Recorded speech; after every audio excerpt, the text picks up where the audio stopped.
Oval stadium के बाहर से हमने दोनों टीमों की तैयारियों के बारे में आपको रूबरू कराया और अब बारी है उस तैयारी की जो आपको अलग अलग फैंटेसी के प्लेटफॉर्म पर ढेरों इनाम जिता सकते हैं। यानी कि बारी है अब फैंटेसी के सिलेक्शन की, और फैंटेसी का सिलेक्शन आज हम हैरो से करेंगे। हैरो एक ऐसी जगह जहाँ पर ढेर सारे इंडियंस आपको देखने को मिलेंगे। शाम है इस समय हैरो में और ढेर सारी चहल पहल है, और मैं एक शॉपिंग एरिना में बैठा हुआ जहाँ पर काफ़ी लोग शाम के वक्त निकल कर आते जाते हैं और यहाँ पर शाम अपनी बिताते हैं। और शाम इंग्लैंड में वैसे भी कहते हैं बहुत हसीन होती है, खासतौर से अगर हम जून के महीने की बात करें। तो चलिए अब फैंटेसी के सिलेक्शन की बात कर लेते हैं। और फैंटेसी के सिलेक्शन में आपको जितना आसान होता है T20 में सेलेक्ट करना खिलाड़ियों का, उतना ही मुश्किल होता है जब आप टेस्ट टीम के लिए खिलाड़ियों का चयन करते हैं। तो ये आपको देखना बहुत इम्पोर्टेंट होता है कि 5 दिन कौन खिलाड़ी सर्वाइव करेगा, किस खिलाड़ी का फिटनेस लेवल कैसा है, और कौन सा खिलाड़ी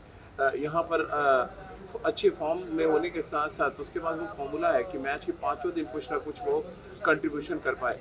तो इसीलिए आज हम जो टेस्ट क्रिकेट का फैंटेसी का सिलेक्शन करेंगे वहाँ पर इन बातों का हम बहुत ध्यान रखेंगे, और साथ ही उन खिलाड़ियों पर ज़्यादा फोकस करेंगे जिनका पास में टेस्ट क्रिकेट में रिकॉर्ड अच्छा रहा। और ऑस्ट्रेलिया और भारत के बीच में जब कोई टेस्ट सीरीज होती है तो किस खिलाड़ी ने पास में अच्छा किया उस रिकॉर्ड को भी हम जहन में रखेंगे। तो चलिए फैंटेसी के सिलेक्शन की शुरुआत करते हैं। सबसे पहले बात ओपनर्स की करते हैं। अब दोनों टीमों के पास अगर हम चारों ओपनर्स पर नजर डालें, यानी कि एक तरफ डेविड वार्नर और उस्मान ख्वाजा है, तो दूसरी तरफ रोहित शर्मा और शुभमन गिल है, तो मैं यहाँ पर जो अपनी टीम में रखना चाहूँगा वो पहला नाम होगा उस्मान ख्वाजा का, जो बहुत अच्छे फॉर्म में है। भारत के स्पिन गेंदबाजी के खिलाफ वो अच्छा खेलते हैं और लेफ्ट हैंडर होने का एक बड़ा एडवांटेज है। तो उस्मान ख्वाजा मेरे पहले ओपनिंग बैट्समैन होंगे फैंटेसी सिलेक्शन में। साथ ही अगर हम बात करें दूसरे ओपनर की, तो दूसरा ओपनर मैं शुभमन गिल को यहाँ पे रखना चाहूँगा। हालांकि उनका फॉर्म T20 में ज़्यादा बेहतर रहा है, टेस्ट क्रिकेट में वो थोड़ा सा स्ट्रगल ज़रूर कर रहे थे, लेकिन अब क्योंकि बात फैंटेसी के सिलेक्शन की हो रही है तो फिर आपको फॉर्म ध्यान में रखना पड़ेगा और ये भी देखना पड़ेगा कि फील्डिंग में वो क्या कुछ कंट्रीब्यूशन करते हैं। तो ये एक पेयर होगा, यानी कि उस्मान ख्वाजा और शुभमन गिल का। अब नंबर 3 पे जहाँ तक बात आती है तो मैं यहाँ पर रखना चाहूँगा चेतेश्वर पुजारा को, जिनका ऑस्ट्रेलिया के खिलाफ रिकॉर्ड बेहद शानदार है। लगभग 40 के ऊपर का उनका औसत रहा है, और जिस अंदाज में उन्होंने अभी हाल में काउंटी क्रिकेट में प्रदर्शन किया वो जहन में मैंने रखा, और इसी वजह से मैं अपनी टीम में नंबर 3 पर चेतेश्वर पुजारा को रखना चाहूँगा। बिकॉज ऑस्ट्रेलिया के अगेंस्ट उनका रिकॉर्ड अच्छा है और ओवल के कंडीशंस में, टेस्टिंग कंडीशंस में उनकी टेक्निक बहुत इंपॉर्टेंट रोल प्ले करेगी। चौथे नंबर पर स्टीव स्मिथ और विराट के बीच में लड़ाई है, लेकिन मैं विराट को रखना चाहूँगा क्योंकि विराट के लिए साल 2023 बहुत अच्छा जा रहा है और कोई बड़ी बात नहीं कि वो अपने फॉर्म के दम पर भारत को WTC जिता दें।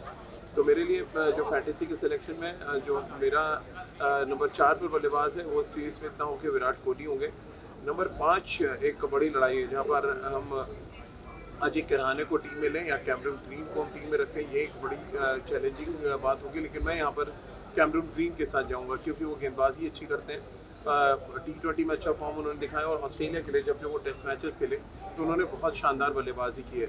तो मेरे लिए कैमरून ग्रीन एक आइडियल चॉइस है, यानी कि अब तक मैंने 5 खिलाड़ी चुन लिए हैं। उस्मान ख्वाजा को चुना है हमने, शुभमन गिल को, नंबर 3 पे चेतेश्वर पुजारा, नंबर 4 पे विराट कोहली और नंबर 5 पे मैंने लिया है कैमरून ग्रीन को। अब विकेट कीपर बल्लेबाज की जहाँ पर बात आती है तो मैं एलेक्स कैरी के साथ जाऊँगा। लेफ्ट हैंडेड होने का एडवांटेज है और न सिर्फ यहाँ पर एजेस अच्छे आएंगे, यानी कि बैट में तो आप रन बनाएंगे, जो कैचेस आएंगे वो बड़े इंपॉर्टेंट होंगे। ओवल में अच्छा बाउंस है, अच्छा उछाल है, और ऐसे में अगर आप एक अच्छे विकेट कीपर हैं तो फिर आपको ढेर सारे मौके हैं कि आप परफॉर्म करें। तो एलेक्स कैरी का जो फॉर्म रहा है टेस्ट क्रिकेट में ऑस्ट्रेलिया के लिए, जो कंट्रीब्यूशन रहा है, मैं एलेक्स कैरी को यहाँ पर रखूँगा। तो ये मेरे 6ठे खिलाड़ी हो गए।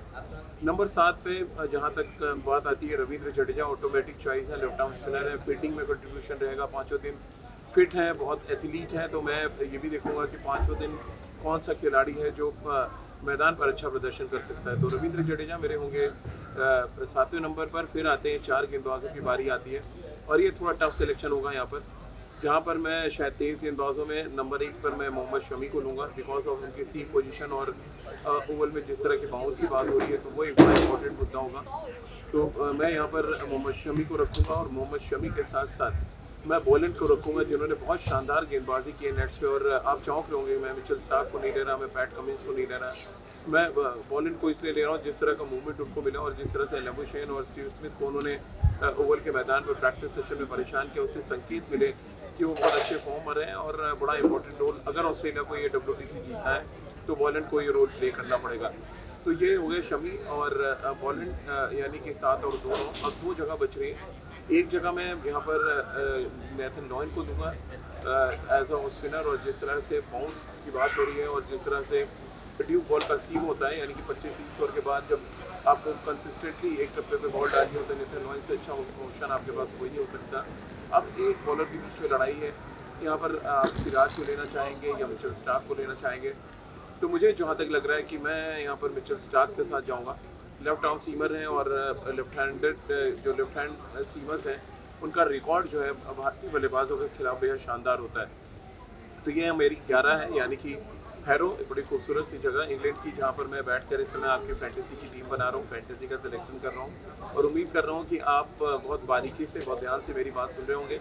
और जब सुबह टॉस के आसपास जब आप टीम बनाने जाएंगे तो मेरे जो फॉर्मूला मैंने आपको बताया है वो आपके काम बहुत आने वाला है। देखिए सूरज भी आग मिचोली खेल रहा है, यहाँ पर अभी शाम हो रही है लेकिन हमेशा सूरज यहाँ लेट डूबता है।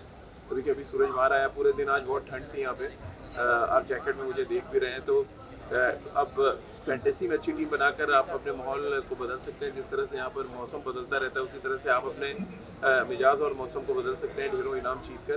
तो क्रिकेट ज्ञान के प्लेटफॉर्म पर लगातार आप हमारे साथ बने रहिए, न क्रिकेट की न सिर्फ बारीकियाँ हम आपको बताते हैं बल्कि आपको ये भी समझाने की कोशिश करते हैं कि आप फैंटेसी की टीम जब बनाने जाएँ तो अच्छे खिलाड़ियों के साथ, फॉर्म में चल रहे खिलाड़ियों के साथ, और टेस्ट क्रिकेट में खास तौर से मैं बार बार कह रहा हूँ कि फिटनेस बहुत इंपॉर्टेंट रोल प्ले करती है। अगर आप 15 से 20 ओवर गेंदबाजी करने का मादा रखते हैं एक दिन में, तो फिर आपकी जगह मेरी फैंटेसी में तो कम से कम बनती है, क्योंकि T20 से बहुत अलग है अगर हम टेस्ट क्रिकेट फॉर्मेट की बात करें, और ये बात आपको ध्यान में ज़रूर रखनी पड़ेगी। तो फटाफट कागज़ कलम उठाइए, क्रिकेट ज्ञान के प्लेटफॉर्म पर इंग्लैंड के हैरो जगह से मैं आपकी ये फैंटेसी की टीम बनवा रहा हूँ, और आप फटाफट टीम बना लें अपनी, और जब कल टॉस के बाद हो तो आप वहाँ पर अपनी टीम को अलग अलग प्लेटफॉर्म से जाकर ढेरों इनाम भी जीत सकते हैं। तो चलिए मेरे लिए भी वक्त हो गया, क्योंकि मैं सुबह से निकला था, पूरा दिन ओवल प्रैक्टिस में रहा, वहाँ पे खिलाड़ियों की रणनीति, कप्तान क्या कुछ चाहते हैं अपने खिलाड़ियों से, उस पर हमने बातचीत की, आपसे लगातार मैं टच में रहा।